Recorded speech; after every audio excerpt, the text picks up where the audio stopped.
सबसे पहले मैं राकेश जी आपके पास आना चाहूंगी, क्योंकि पुलिस जो है वो साफ तौर पर कह रही है कि काफी कुछ सबूत मिल रहे हैं। आपका क्या मानना है? आपका क्लाइंट क्या इनोसेंट है? मेरा ऐसा कहना है कि जो भी आरोप अजीत चिंदीला पर लगाए जा रहे हैं ये बिल्कुल बेबुनियाद हैं और कोई भी सबूत पुलिस के पास नहीं है उन आरोपों को सिद्ध करने के लिए। ये आरोप निराधार हैं और इनका कोई भी आधार नहीं है। अगर हम इस पूरे मामले की सीक्वेंस को देखें और हम दिल्ली पुलिस के केस को भी समझें तो इसमें 3 इवेंट्स हैं जो दिल्ली पुलिस बताती है जो हुई हैं। एक तो 5 मई का जो मैच था पुणे वॉरियर्स और राजस्थान रॉयल्स का, उसमें मेरे क्लाइंट अजीत चंदेला पर आरोप लगाया गया है कि उसने दूसरे ओवर में 14 रन देने थे और बुकी को इशारा करना था कि वो जर्सी निकालेंगे और जर्सी फिर से अंदर कर लेंगे और उसके बदले में उनको 40 लाख रुपए मिलने थे। 20 लाख रुपए की रकम वो ले चुके थे और 20 लाख रुपए की रकम उनको मिलनी थी। ये आरोप है, जो पहला आरोप है 5 मई के मैच का। अब मैं ये जानना चाहूंगा कि इस आरोप का क्या आधार है। अगर हम इस आरोपों को देखें तो दिल्ली पुलिस का अपना ही जो केस है, दिल्ली पुलिस क्या कहती है इसके अंदर कि अजीत चंदीला ने ऐसा गलती से नहीं किया। भाई अजीत चंदीला ने अगर 20 लाख रुपए लिए तो गलती से ऐसा क्यों नहीं किया?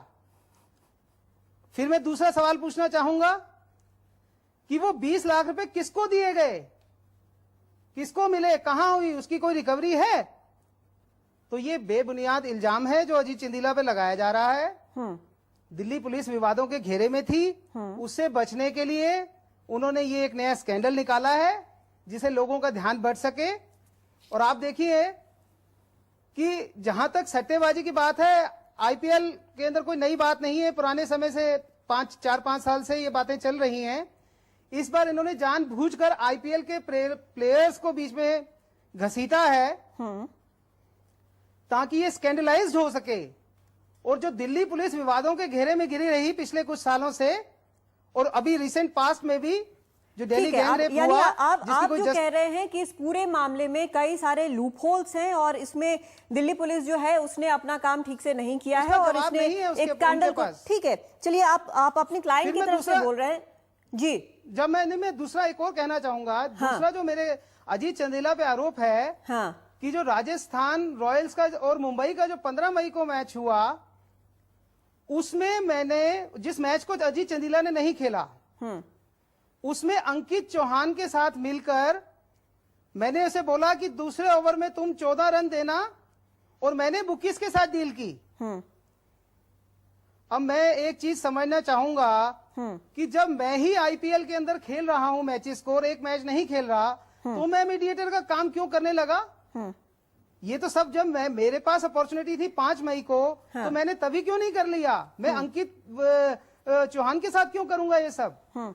ठीक है, इसका कोई आधार नहीं है, ये कहानी बनाई जा रही है। यहाँ पे नोवी कपाड़िया हमारे साथ बने हुए हैं। कपाड़िया जी, जिस तरह से यहाँ पर राकेश जी बोल रहे हैं कि ये सारी चीजें थी लेकिन उन्होंने नहीं किया, लेकिन दिल्ली पुलिस जो है उसने साफ तौर पर रिकॉर्डिंग्स उसने जो की है, उनका कहना है कि ऐसा हुआ और ऐसा अनएक्सपेक्टेड नहीं है, ये बयान भी आए हैं। ऐसा हो सकता है, ये सबको पता है, पहले भी हुआ है, हो सकता है, इट्स क्वाइट पॉसिबल। आखिर क्या हुआ? क्योंकि आज की तारीख में जो हर शख्स ये सवाल पूछ रहा है, जो कि क्रिकेट में बहुत इंटरेस्टेड नहीं भी है, जिसको बहुत ज्यादा पता नहीं है मेरे जैसे लोग, तो वो भी पूछ रहा है कि जब क्रिकेट में इतना पैसा है, आईपीएल में इतना पैसा है, तो फिर आखिर अगर ऐसी चीज हुई तो क्यों हुई? हाँ देखो, यही बात है। कानून के बारे में मैं नहीं बोल सकता, राकेश जी बहुत एक्सपीरियंस्ड है उसमें। लेकिन ये 2 साल पहले जब 3 पाकिस्तानी क्रिकेटर पकड़े गए थे इंग्लैंड में स्पॉट फिक्सिंग पे, इसी शो पे हमने बात की थी और प्रश्न उठा था कि क्या भारतीय क्रिकेटर कभी ऐसे हो सकते, और हम जितने पैनल पे थे हम सब ने बोला कि कभी नहीं हो सकता, क्योंकि इतना अच्छा पैसा है भारत के क्रिकेट में। हर खिलाड़ी को, अब रणजी ट्रॉफी भी खेलते हैं तो बहुत अच्छे एक सीजन खेलो तो 10-12 लाख रुपए मिल जाते, जो आम प्रोफेशनल को भी पूरे साल में नहीं मिलते। तो हमें लग रहा था वो नहीं है, लेकिन ये जो टेम्पटेशन वाला सीन है कि क्या किसी की तरफ दबाव है, या ये जो खिलाड़ी होते जो अपने करियर के एंड में आ रहे हैं और मतलब उन्हें भविष्य को दिख नहीं रहा कि ज़्यादा लंबा खेलेंगे, तो क्विक मनी लेने के लिए टेम्पटेशन में आए हैं। देखो ये जो फॉर्मेट भी है, मैं इस फॉर्मेट का को दोषी बनाता हूं। T20 ऐसा टेस्ट क्रिकेट में कोई दूसरे ओवर में 14 रन देगा तो हमेशा कुछ डाउट होने लगेगा। Michael holding, Andy Roberts, Malcolm martial ball कर रहे हो और 14-16 रन दूसरे ओवर में दे, बहुत डाउट लगता है। T20 में होता रहता है। प्लस IPL बहुत ज्यादा लंबा खींचता है, ये 2-3 हफ्ते का टूर्नामेंट होता है, बहुत इररेलेवेंट मैचेस होते हैं, और उसमें एंड में जो 14-16 रन देने पे भाई राहुल द्रविड़ जैसे अनुभवी कप्तान, उसे भी शक नहीं पड़ा कि मेरे बॉलर कुछ कर रहे हैं। तो उस तरह तो वो ठीक है, वही 14-16 रन पड़ भी सकते हैं। T20 का जो फॉर्मेट है, तो बहुत सारी चीजें हमें इस पे जांच करना चाहिए। और दूसरे खेल का उदाहरण दूं, यूएफए चैंपियंस लीग में भी, फुटबॉल का जो सबसे मशहूर लीग है, उसमें भी कुछ 5-6 साल पहले ये शक पड़ा था कि जो second round of league matches होते, कई ईस्ट यूरोपियन क्लब मैच छोड़ रहे हैं। तो उन्होंने इमीडिएटली फॉर्मेट बदले और नॉकआउट बना दिया कि वो नॉकआउट में तो कोई मैच कोई डिलिबरेटली हारेगा नहीं, और प्लस हर जीत के लिए कुछ पैसा मिलता है। तो बहुत सारी चीजें इसमें आती है, और IPL के कुछ लास्ट स्टेजेस ऑफ मैचेस है जो टीम्स आगे पहुंच नहीं सकती, उनके लिए इररिलेवेंट होता है, टेम्पटेशन जरूर आ सकता है।